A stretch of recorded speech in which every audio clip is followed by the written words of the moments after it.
The sound of expensive cutlery scraping against fine china filled the dining room of my family's mansion as I pushed my food around my plate, trying to tune out my sister Olivia's latest speech about her corporate achievements. And then she announced, swirling her red wine, "The board unanimously approved my proposal for the Asian expansion. We're projecting a 30% increase in revenue by next quarter." I glanced at my parents, watching their faces glow with pride. Dad, CEO of Blake Industries, nodded approvingly while Mom reached over to squeeze Olivia's hand.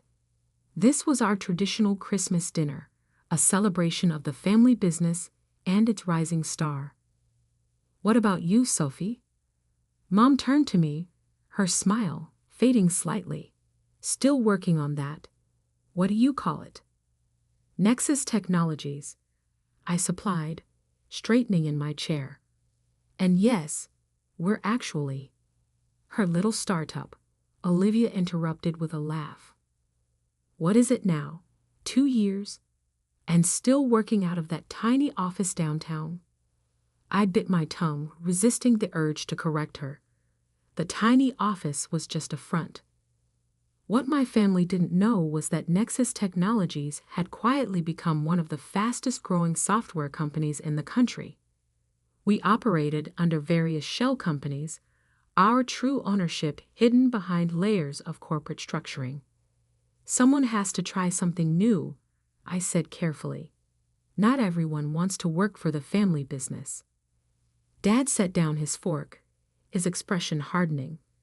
"The family business that put you through Stanford? That paid for your MBA? That same business you turned your back on?" "I didn't turn my back on anything," I replied. "I chose to build something of my own." "Build?" Olivia snorted. "Sophie, let's be honest. You're playing entrepreneur while the rest of us do real work. Blake Industries is a Fortune 500 company. We're about to launch the biggest expansion in our history. What have you built?" If they only knew. While they'd been focused on their traditional manufacturing business, I had developed an AI-driven supply chain management system that was revolutionizing the industry. Major corporations were already using our software, including several of Blake Industries' competitors. "I'm doing fine," I said simply, taking a sip of wine. "Fine isn't the Blake standard," Mom chimed in. "Look at Olivia, youngest VP in company history, featured in Forbes 30 Under 30. We just want you to live up to your potential, darling." I thought about the email I'd received that morning, an offer from a major tech company to acquire Nexus for $2.8 billion. I turned it down. My plans were much bigger than that. "Speaking of potential," Olivia continued, "the expansion project needs additional funding. Dad, have you considered approaching Morgan Stanley? Their tech division has been very aggressive lately." I hid my smile behind my wine glass. I knew exactly why Morgan Stanley was suddenly interested in manufacturing technology. They'd been trying to get a meeting with Nexus's mysterious CEO for months. "Actually," Dad replied, "we're exploring several options. The market's tighter than we expected, but Blake Industries' reputation speaks for itself." What they didn't know was that their reputation wasn't enough anymore. The manufacturing sector was changing rapidly, and companies that didn't adapt to new technology were being left behind. I'd seen their financials, not as the daughter they dismissed, but as the secret owner of a significant portion of their stock. "Have you considered private equity?" I asked innocently. "I hear Phoenix Capital is looking for manufacturing investments." Olivia rolled her eyes. "Please don't try to give business advice, Sophie. Phoenix Capital doesn't even take meetings with companies our size. They're way out of our league." I nodded thoughtfully, not mentioning that I'd had dinner with Phoenix Capital's CEO last week. Being underestimated had its advantages. "Well," Mom stood up, smoothing her expensive dress, Shall we move to the living room for dessert? Sophie, help me with the dishes. In the kitchen, Mom busied herself with coffee cups while I loaded the dishwasher, a task Olivia was apparently too important to handle. Honey, Mom said softly, I know you think you're proving something with this startup business, but it's time to be realistic. There's always a place for you at Blake Industries. I straightened up, meeting her eyes. I am being realistic, Mom. More realistic than you know. What's that supposed to mean? Before I could respond, my phone buzzed. A text from my CFO. Asian investors confirmed. Ready to proceed with phase 2. I typed back quickly. Green light. Start buying tomorrow. Work? Mom asked disapprovingly. On Christmas? Something like that, I replied, pocketing my phone. The market never sleeps. Back in the living room, Olivia was holding court again, detailing her plans for Blake Industries' future.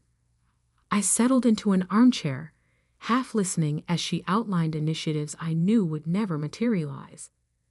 Their company was already in trouble, though they didn't realize it yet. By this time next year, she declared, we'll have offices in Singapore, Shanghai, and Seoul. The Blake name will be global. Assuming the funding comes through, I murmured. What was that? Dad asked sharply. Nothing, I smiled, just thinking out loud. Later that night, in my penthouse apartment, not the small downtown office my family thought I lived above, I reviewed the latest reports from my team. Nexus had already secretly acquired 43% of Blake Industries stock through various subsidiaries. Tomorrow's buying spree would put us over 51%. My phone lit up with another text, this time from my assistant. Board meeting scheduled for next week. All major shareholders will be present. Perfect, I replied. Time to introduce the real CEO of Nexus Technologies. I walked to my floor-to-ceiling windows, looking out over the city lights. Somewhere out there, my family was probably still congratulating themselves on their business acumen, still pitying their failure of a daughter who couldn't cut it in the real corporate world. In 1 week, they would learn how wrong they'd been. In 1 week, they would discover that the daughter they dismissed had built something far bigger than they could imagine. In 1 week, everything would change. I poured myself a glass of the same expensive wine we'd had at dinner, but this time, I allowed myself to smile. Let them laugh. Let them mock my pathetic startup. Their reaction when they discovered the truth would be worth every condescending comment, every dismissive glance, every family dinner spent biting my tongue. After all, revenge is a dish best served with a controlling interest. The week after Christmas passed in a blur of stealth acquisitions and strategic meetings.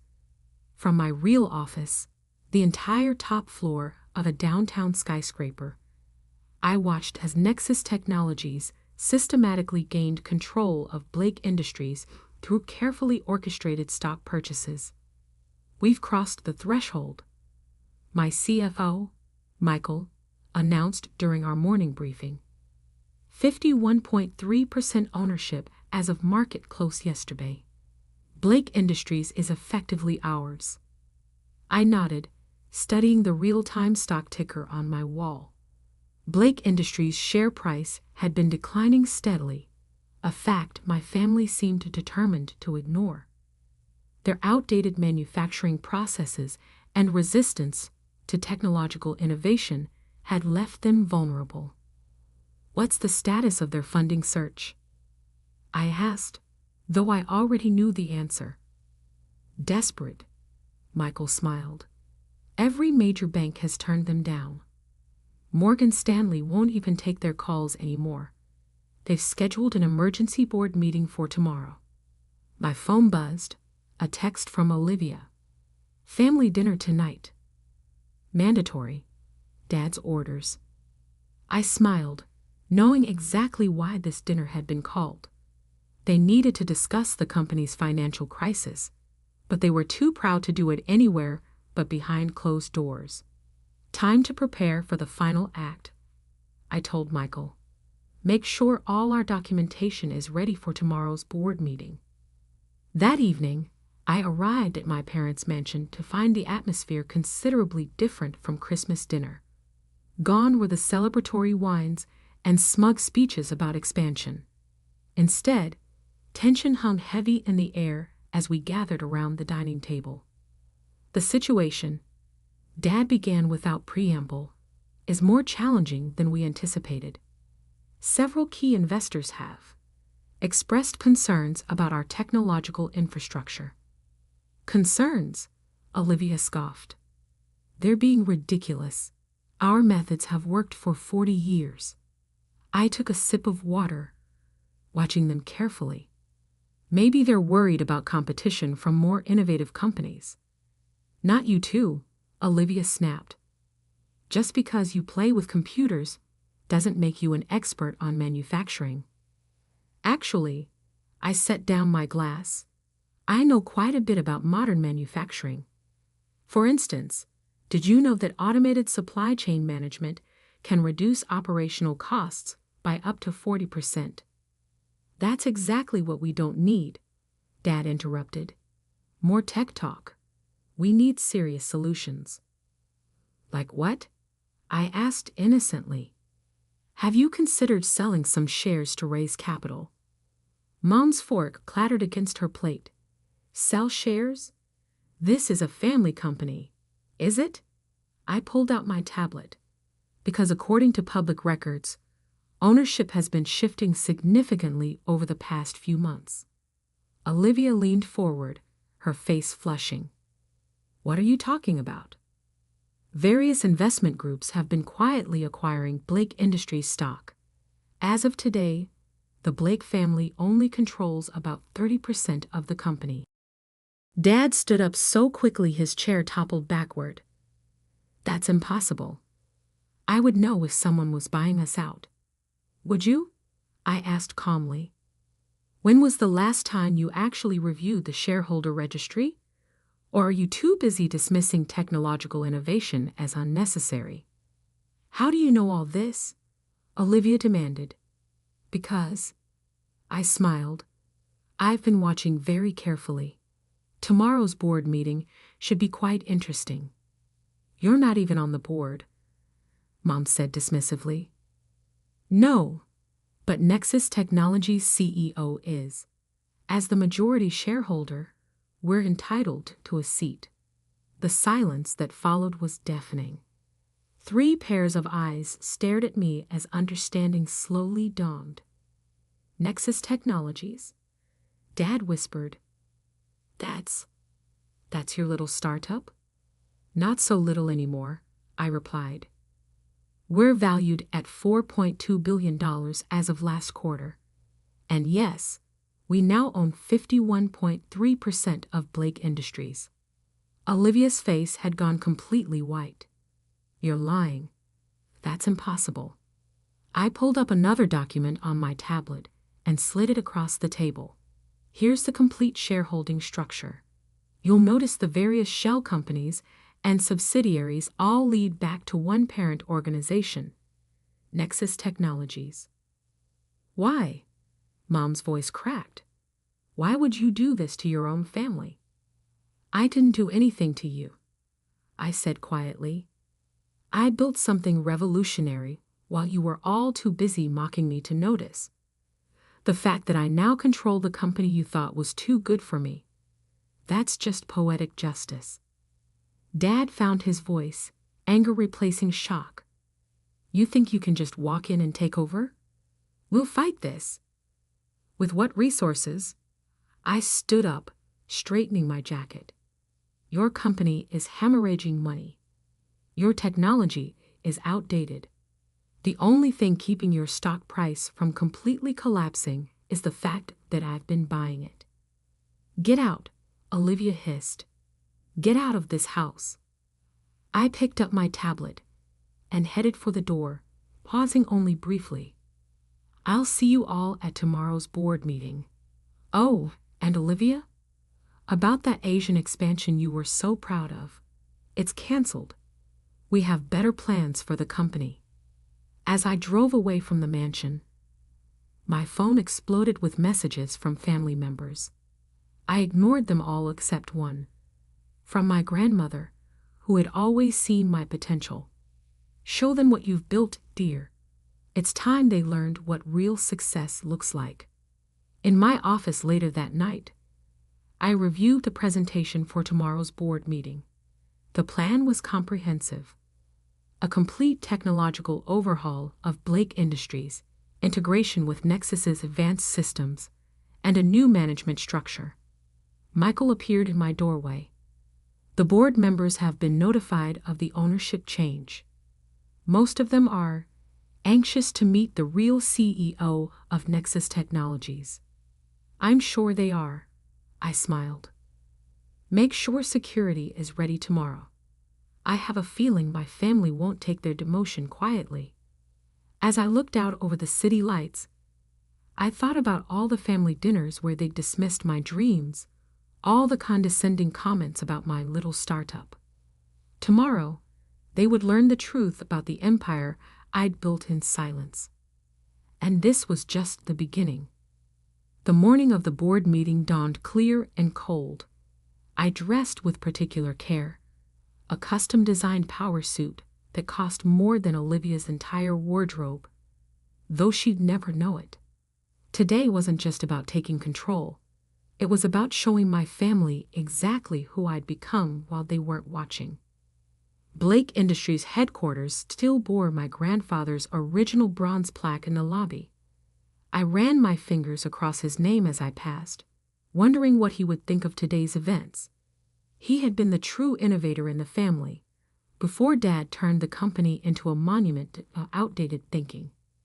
Good morning, Miss Blake. The security guard nodded respectfully. He'd clearly been briefed about the new ownership structure. The boardroom was already tense when I arrived. 14 board members sat around the massive mahogany table, with Dad at the head, at least for the next few minutes. Olivia sat at his right hand, her face tight with barely controlled rage. Mom had apparently decided to attend as well, though she had no official role. Now that everyone's here, Dad began, his voice strained. We need to discuss. Actually, I interrupted, taking a seat directly opposite him. As majority shareholder, I'll be conducting this meeting. Michael entered with our legal team, distributing documents to each board member. The room fell silent as they read the first page. This is outrageous, Olivia finally exploded. You can't just walk in here and... I can and I am. I cut her off smoothly. Nexus Technologies now owns 51.3% of Blake Industries. My first act as majority shareholder is to restructure the board. Dad, Olivia, you'll find your resignation letters in those packets. Please sign them. I built this company. Dad slammed his fist on the table. No, I corrected him. Grandfather built this company. You inherited it and refused to let it evolve. Now it's bleeding money and losing market share to more innovative competitors. I nodded to Michael, who started the presentation. Charts and graphs appeared on the room's screens, showing Blake Industries' declining performance against market trends. In the past 5 years, I continued, your profit margins have dropped 40%. Your technology is obsolete. 3 major clients have already jumped ship to competitors using modern supply chain management systems, specifically systems created by Nexus Technologies. The board members shifted uncomfortably. They'd known things were bad, but seeing the numbers laid bare was shocking. And you think you can fix this? Olivia sneered. With your computers and algorithms? I smiled, clicking to the next slide. We already have. Those same systems you've been mocking have revolutionized manufacturing logistics across the industry. Companies using our platform see an average 60% increase in efficiency, which is why our startup's value has surpassed Blake Industries by several $billion. Mom gasped audibly. Dad's face had turned an alarming shade of red. The choice is simple, I addressed the board. Sign the resignation letters and accept a generous severance package, or face a very public revelation about just how badly you've mismanaged this company. You would destroy your own family's reputation. Mom asked incredulously. You mean the family that never believed in me? That dismissed every achievement because it didn't fit your narrow definition of success. I stood up, commanding the room's attention. I'm not destroying anything. I'm saving this company from your outdated leadership. The board members were already signing the documents, eager to align themselves with the new power structure. They were business people, after all. They could see which way the wind was blowing. Dad stared at the resignation letter for a long moment before finally picking up his pen. I never thought my own daughter would betray me like this. Funny, I replied. I never thought my father would be too proud to see the future of his own industry. I guess we both had blind spots. As security arrived to escort them out, Olivia turned back for one last shot. You'll regret this. You have no idea how to run a real company. I laughed genuinely for the first time that day. My little startup is worth $4.2 billion. I've revolutionized an entire industry while you were playing corporate dress-up. I think I'll manage. After they left, I moved to the head of the table, my grandfather's old seat. Now, shall we discuss the real future of Blake Industries? The next few hours were a blur of strategic planning and reorganization. By the end of the day, Blake Industries had a new board, a new direction, and a new connection to the technological innovations that would save it. 1 week later, the business world was buzzing with the news. Techish Prohibited Reval Secret Empire. Next U.S. Technology CEO, Techish Skolentiorol, a FAMIOYBUSINES, Sophie Bialaki. The hidden Bilionair. I received exactly one message from my family, a handwritten note from my grandfather, who had been quietly watching from his retirement.